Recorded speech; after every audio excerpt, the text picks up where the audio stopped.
Hey, this is Doug. I am the host of the Nice Guys on Business podcast, and I think Strick is Strick, are you still here? I'm still here, yes. Oh, that's good. Well, hey, did you know that we have a Patreon account? And I can stay here as long as people can donate just a little bit to the Patreon account. Yeah. Patreon.com/nice guys. We are 100% funded by you all. Isn't that funny? It is funny, but we really appreciate it. And for as little as $1 or $2 a month, you guys can help support the show. Thanks for supporting the show. Patreon.com/nice guys.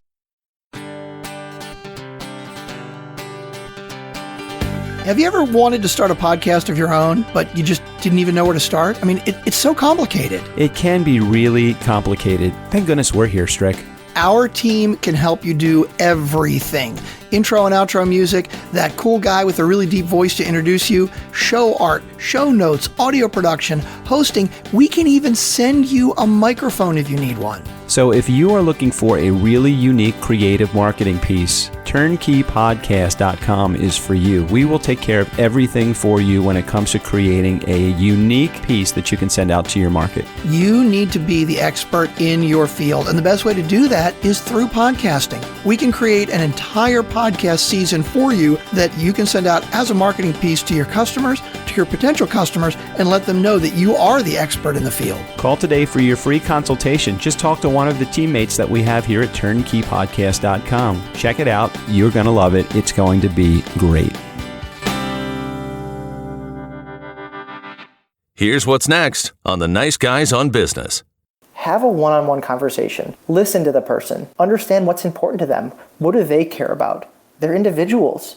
And when you're able to connect with them one-on-one to show them that you care about them, they're much more willing to open up. Millennials versus every other generation have this fight that we're playing against each other sometimes because we each believe in our own values and our own ways of being and our own ways of working and living and interacting with social media and everything, that we're naturally nudging up against each other as opposed to listening to one another. Well, I don't know how to put this, but I'm kind of a big deal. People know me. I'm very important. I have many leather-bound books, and my apartment smells like the Nice Guys on Business. Need an education on how to grow your business? The Nice Guys are here to help. Learn about great customer service, networking, and how just being nice can help you prosper. Now, here are your hosts, Doug Sandler and Strickland Bonner. Hey, nice guys. No, that's us. We're the nice guys. Wait a minute. Funkin' fans. Sorry, I'm so confused. Welcome back. Welcome back. Doug Sandler on the other side of the microphone. My name is Strickland Bonner. Today, we have got an interview with Aaron Levy. Yeah, Aaron Levy. Now, have you ever worked with a millennial? I'm sure you probably have. Do you work with millennials at your... There is nobody on my tier 1 team who I support. Ooh. And again, I don't supervise them, but I support them. The oldest one on the team is probably 30. So yeah, pretty much the whole team. I've got like 11 people on that team. I don't even know. What is tier 1? What does that even mean? Okay, so that's like the frontline customer service people that are answering the phones. And then when they get questions that they can't handle, sometimes they come to me to help out. So are you the guy that when they say we got to elevate that to the next level? That's are me. you the guy? Oh my That's gosh. it exactly. I'm the guy they elevated to. I've never known you. I've never known a guy like you. That's part of my job. I'm going to do other stuff as well. But when there's reporting questions that need to be elevated, escalated to the reporting team, that's me. Yeah. Do they let you talk to people? Oh yeah, all the time. Yeah. How do you do? I'm great. I'm fucking amazing when it comes to customer service. I'm teaching these millennials something. You don't have like a beer on tap or foosball or ping pong at your office, do you? We have ping pong and pool, but no beer on tap. That would be sweet.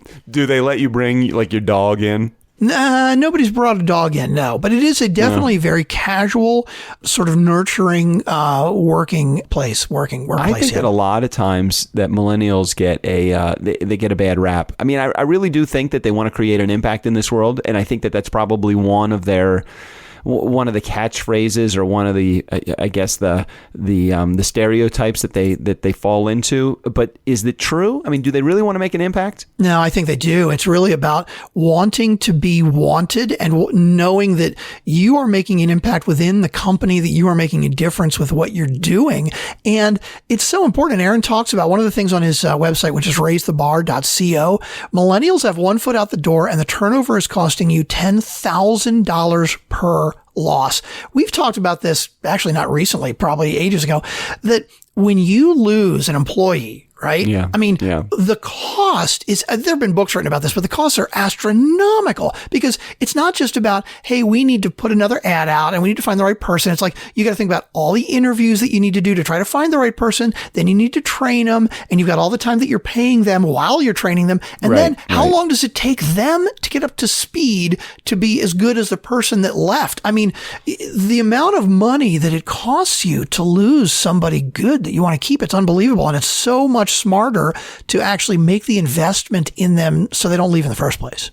So whether you work with a millennial, whether you are a millennial, or whether you have millennials that work for you, I think this is really a great episode for you to listen to. Aaron does a great job of defining exactly the mentality of the millennial, and then the communication methods that you should probably want to use and the reasons why you want to use them. Because, I mean, Strick said it. He hit it right on the head.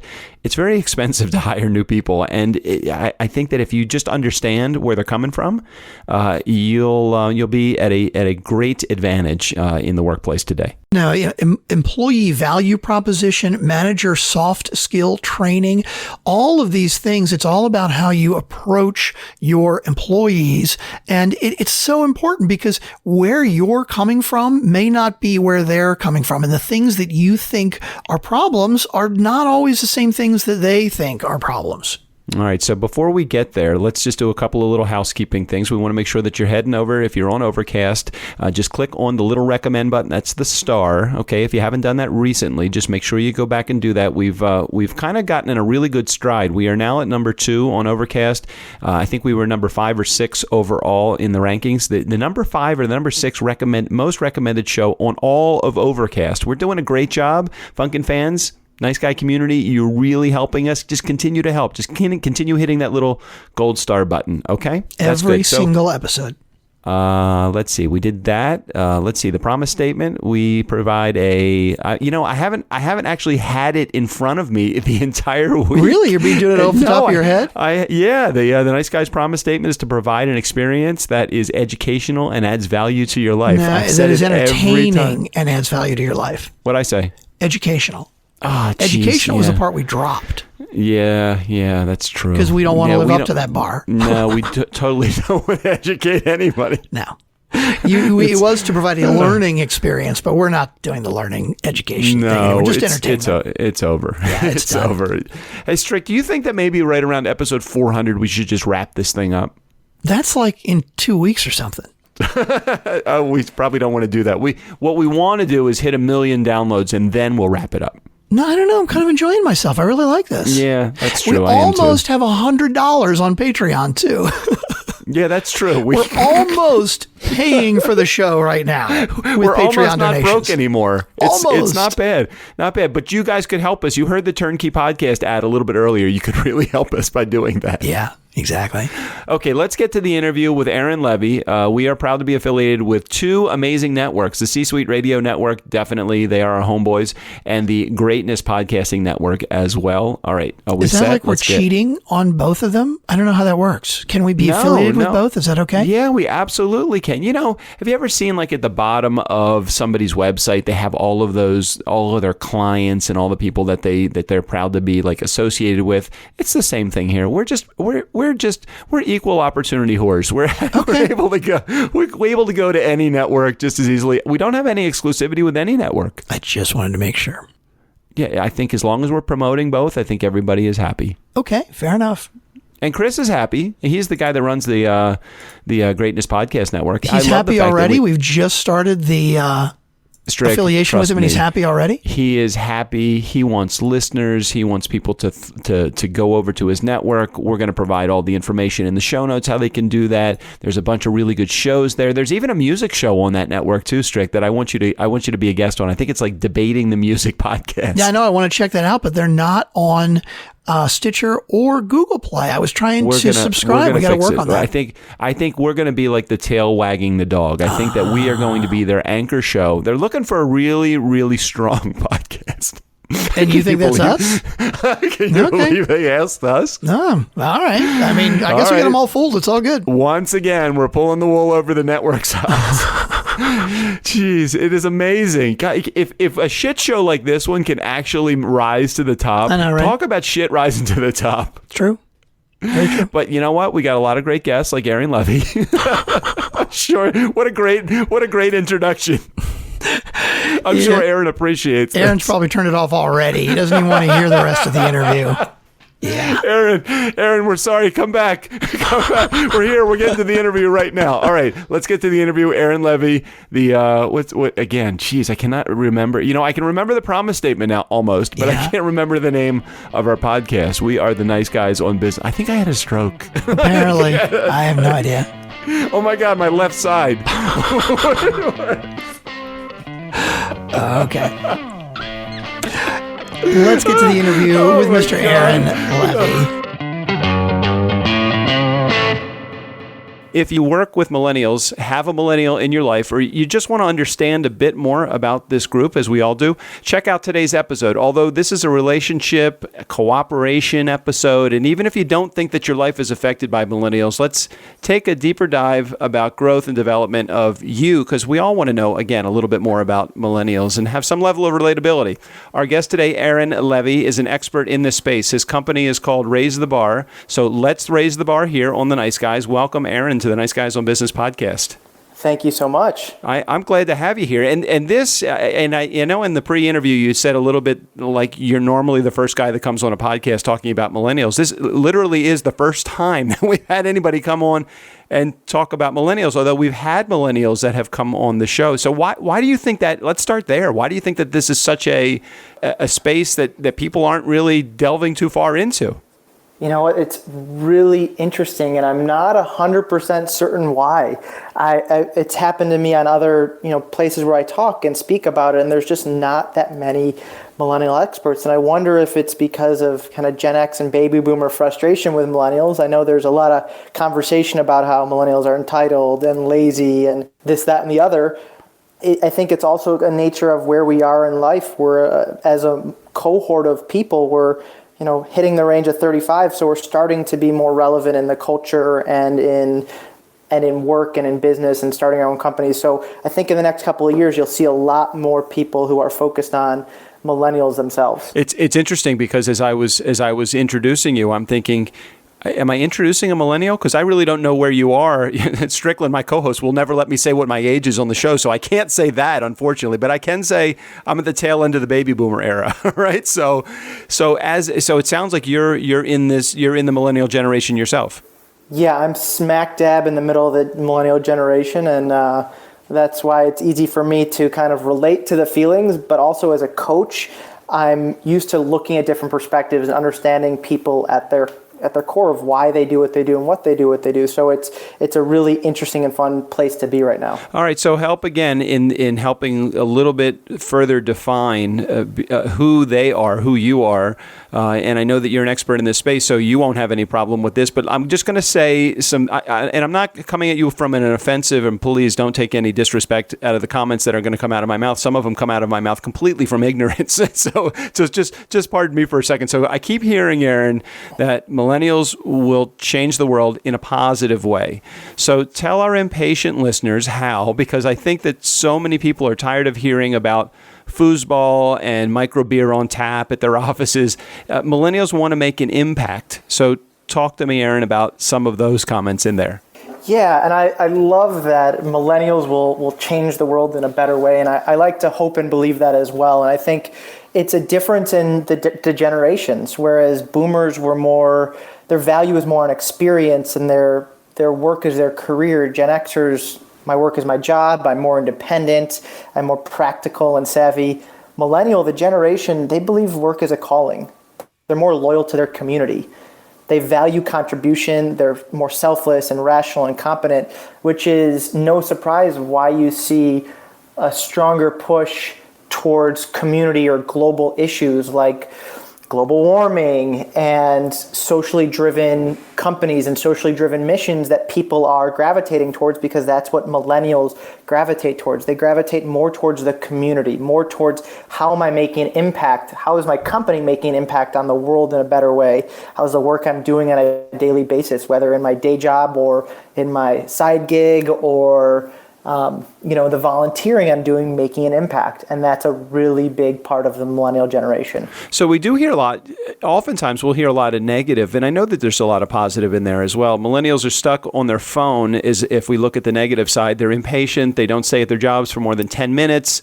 They don't like older people because they have no patience for them. So help me debunk the myth, because you have a good opportunity with a lot of that are in our audience, the non-millennial group, generations. Those things I know are stereotypes, but there's some truth in there too. So can you help us debunk these myths? Yeah, I think you're right. There's plenty of stereotypes and there's plenty of truths. The stereotypes that millennials are lazy and their work ethic isn't there, and they, expect promotions to be handed to them for just showing up. I like to push people to take a different perspective. And one of the things I've learned in my research and in my work is that oftentimes millennials are more likely to be bored. They're actually twice as likely to be bored compared to baby boomers. And why is that? We've been raised in an era of this on-demand instant gratification, but also an era of technology where we're often able to come up with ways to automate our work, create efficiencies in corporate processes, and actually work smarter in less time. I mean, I am by no means technologically incredibly savvy, and I still can get some things done really efficiently, but then I look at other people I work with and friends and millennial entrepreneurs that I know, and every day they show me something new about how I could do something that will take me an hour as opposed to 10, using a different program or an app or something else. And it's all to show that millennials can actually get work done more efficiently, and oftentimes they're bored. And really what this is stemming from is what they really want to do is grow.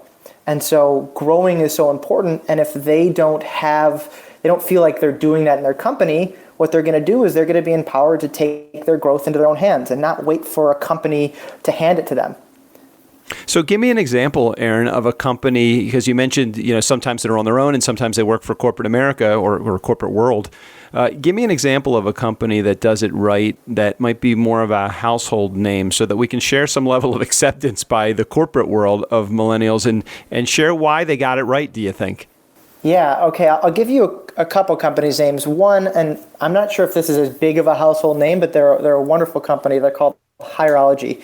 And they have 2 policies that are just words. But what's more important is the actions that align with those words. And their one policy is they have a no assholes policy, which means you come here and you can trust that we're going to do good work together, and we're going to be at our best and not be assholes to each other. And they have another policy that says be accountable for your results. And I think that one answers the question that you're thinking about more, is they empower each individual in the company to be accountable for the results. What that requires you actually to trust the employee. That requires you to trust them to challenge themselves, to take on projects, to own their own results. And it also makes the employee take on 100% responsibility, which is one of the things I talk with people about a lot, is you're the only person that can really control that outcome. So take responsibility and don't play victim to the outcomes that are happening in work and around you, because you can control that. And companies that empower their employees to feel like they're in control are really companies that win. And Hierology is number 2 on the best places to work list. And they're on it year after year because they do that. They don't just say these words, they actually live by those actions. And in talking to the founder and CEO, they fire against those words. So if someone's an asshole, they're going to fire you. Doesn't matter if you're a high performer. If you're an asshole high performer, you're getting fired. Yeah, it's funny because Strickland, again, my co-host, oftentimes will say we've brought up Netflix a number of times. I don't know if I think that Netflix is the company that he's talking about. He says they really don't have a policies and procedures manual. Those are made usually for the ones that need the rules to abide by. Things like vacation policy. There is no vacation policy. You take vacation when you want for as long as you want and come back when you want to. They're hoping that people that are a part of this, and again, whether it's Netflix or another organization, it's just interesting to hear that even any company would focus on trusting their employees enough to give them free rein, and the ones that do a good job are the ones that they're going to stay, and they're going to stay focused, and they're going to help build the company. Yeah, it's a great point, and I often challenge company leaders when I talk to them and say, hey, you're complaining to me that you have a millennial who wants a promotion, that you have a bunch of millennials who want more money, better titles.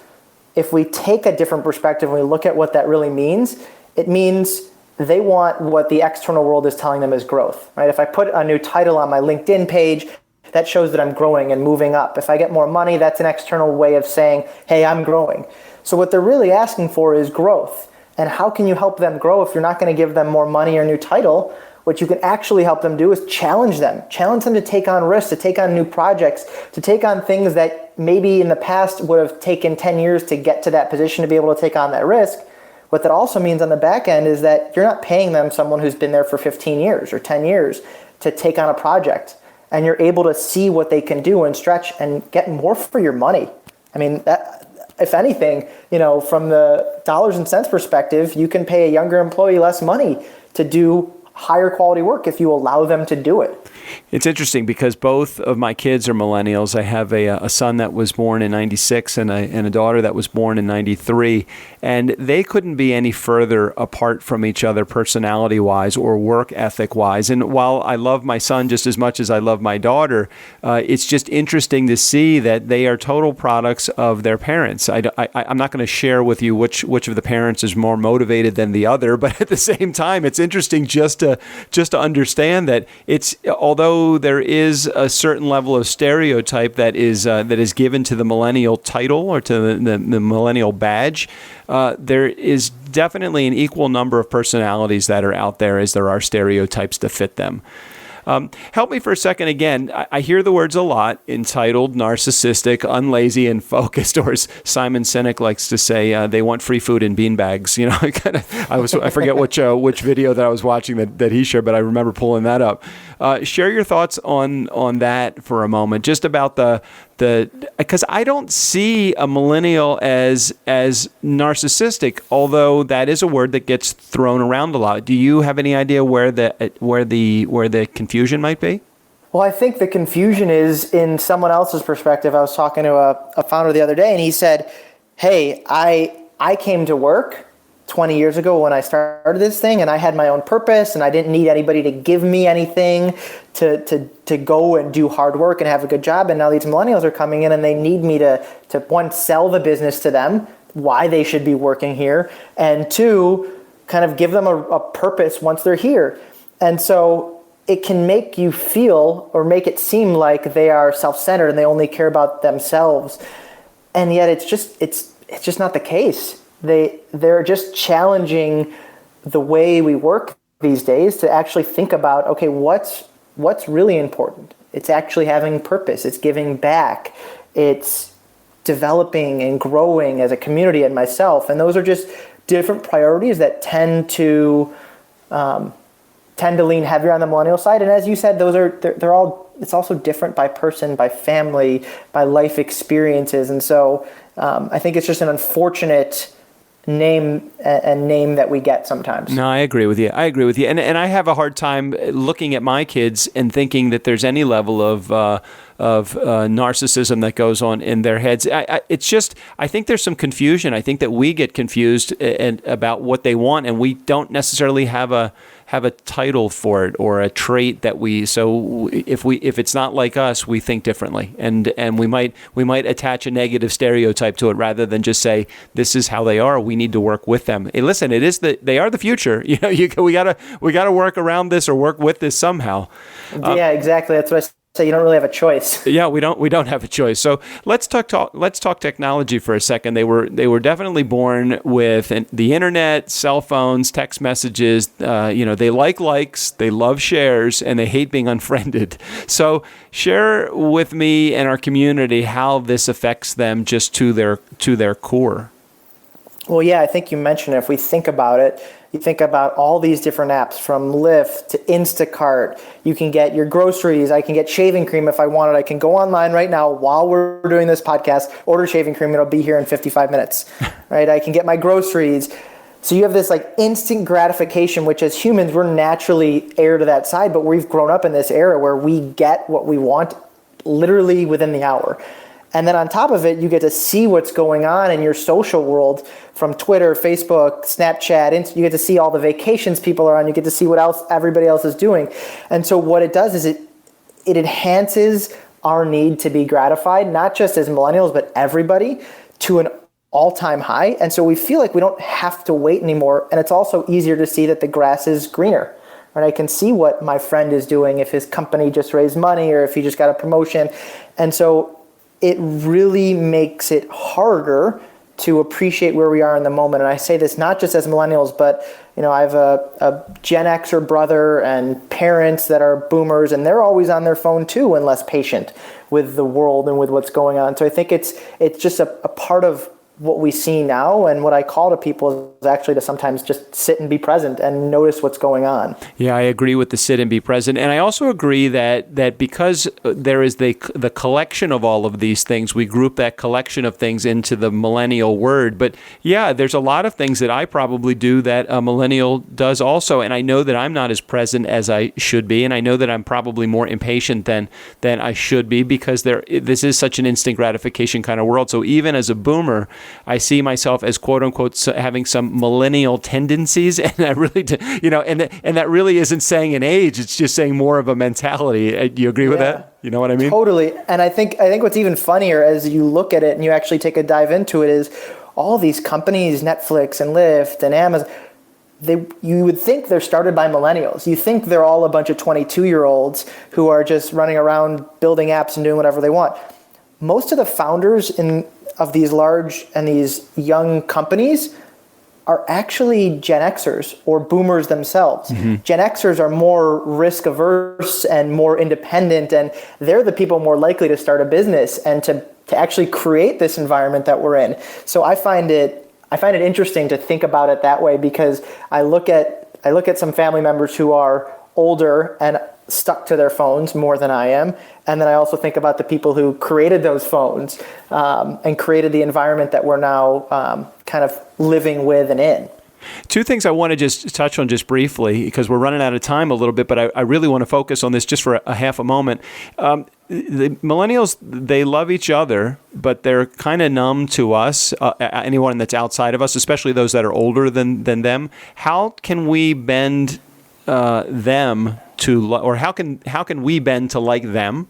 And the other side of it is, what happens if we have a millennial that's our boss? Because as an older guy, that might be a challenge for us older generation to look. And I don't mean to hit this from the look at me, Mr. Wise, or old guy. It's just anybody that's not like a millennial, just like anybody that is, different somehow in the process of thinking or culturally, we always think, well, how do we get them to like us, or how do we do anything differently? How do you get a millennial to like you?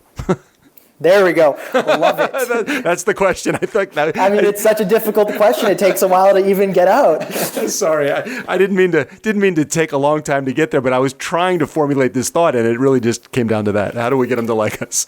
Well, there's two things I say to people when I talk about this. One is understanding their needs and their core drivers. Why are they doing what they do? I think I mentioned a little bit earlier, but they want purpose. They want a level of connection, and what that really means is to feel heard, and they want to grow and develop. And so understanding those can help you shift the perspective when you're listening to, talking to, getting managed by a millennial. You know what's driving them is these are the tendencies that they look for in their life, and they're trying to fill them, and that's how they act. The other thing I tell people is have a one-on-one conversation. Listen to the person. Understand what's important to them. What do they care about? They're individuals. And when you're able to connect with them one-on-one to show them that you care about them, they're much more willing to open up. I mean, I think we both, as millennials versus every other generation, have this fight that we're playing against each other sometimes, because we each believe in our own values and our own ways of being and our own ways of working and living and interacting with social media and everything, that we're naturally nudging up against each other, as opposed to listening to one another. Understanding what we care about as individuals. What does your daughter care about versus what does your son care about? I bet you have your best conversations when you just sit there and listen. Yeah, that's the reality of the generations today, is that if we can get everybody to sit still and sit in front of each other and actually have a conversation, the conversations are good. And if you can get them to put, or if we put our own phones away long enough to be present at that moment, again, it just comes back to the reality of human relationships. The better you are, the more focused you are, the better the relationship is going to be. If you can focus on a relationship, which is a challenge in today's technology world with phones and internet and everything going off at the same time, then the relationships will grow. Without that, we become that impatient person would be so expected. One of the nice things about the way that you approached this interview, Aaron, and something that is very rare to find, is I send out a Q&A to everybody, and a lot of people feel like, listen, Doug sent in the Q&A. He wants me as a guest on the show. Great. I'm going to talk about the stuff I want to talk about. What was so great about the answers is that you actually took time to fill out the stuff so that I could get a feel for who you are as a person. And one of the things I see in some of the answers that you gave me, and again, thank you for doing this so well, is that I ask a question about, I want to talk about tools, tips, and technology, or tools, tips, and tricks. And you spent a good amount of time in this just outlining some hacks, some people hacks, some life hacks. Can you share some hacks that you think are really good for people to use if you were going to try to understand or get to know a little bit more about technology as a millennial a little bit better?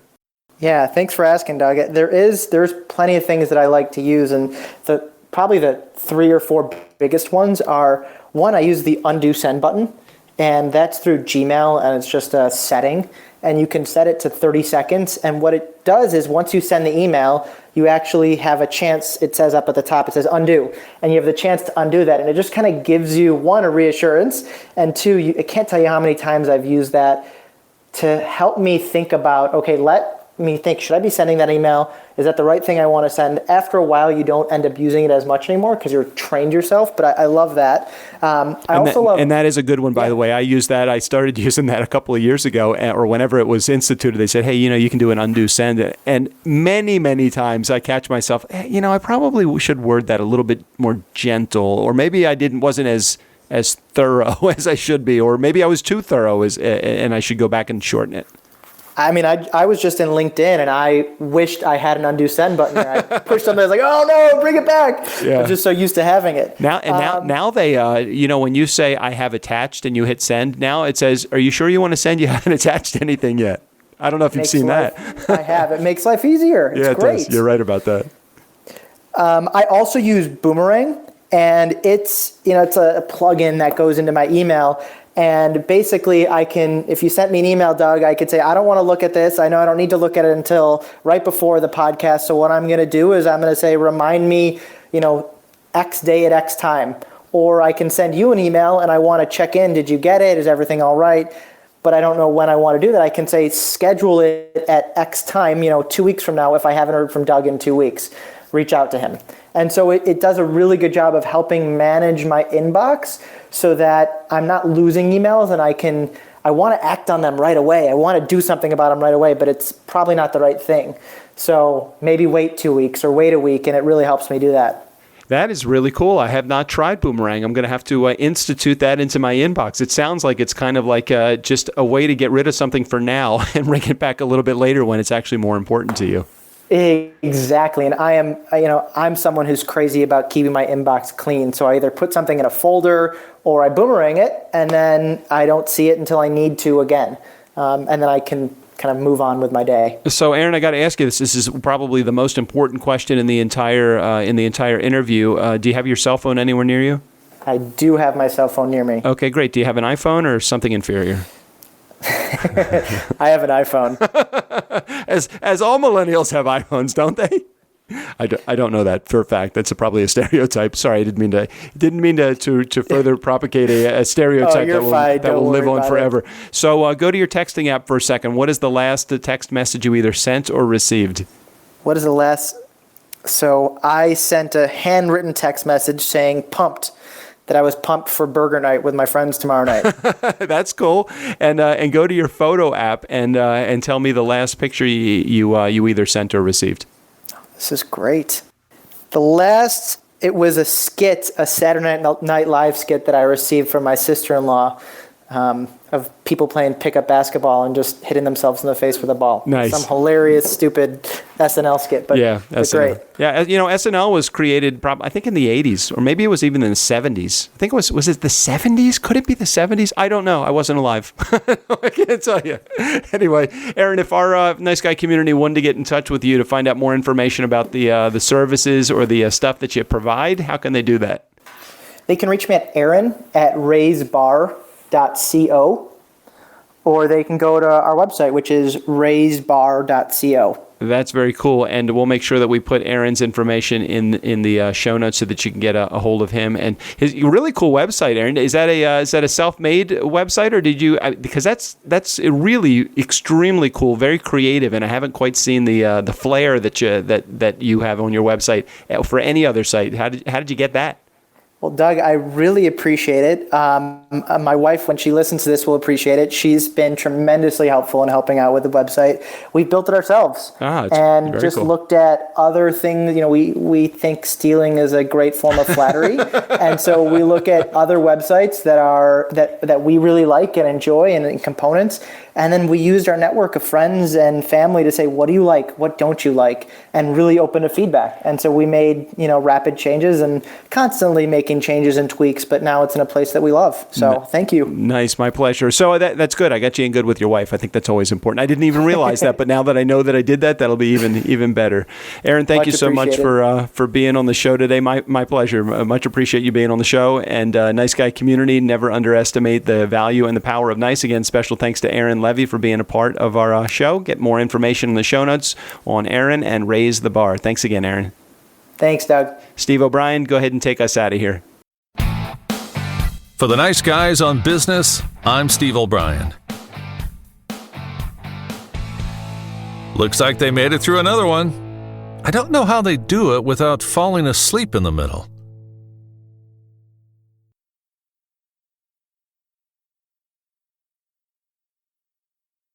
Do I need to cut that out of the bonus material? No, you don't. Nobody listens to that. Although I'm finding more and more people that I did not think listen to the show.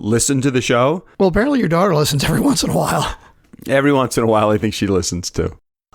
Last week was a fucking nightmare editing too, because we just had all these separate weird. We had like 4 different recordings. Oh my God. It was every episode was like better than the next. I'm like, I remember, I totally thought that Tuesday and Thursday were going to be total shit shows. I mean, meaning like the content didn't really carry and they were really good. And I have to say that part of it had to be your editing. People, let me tell you about your best friend. That was the best.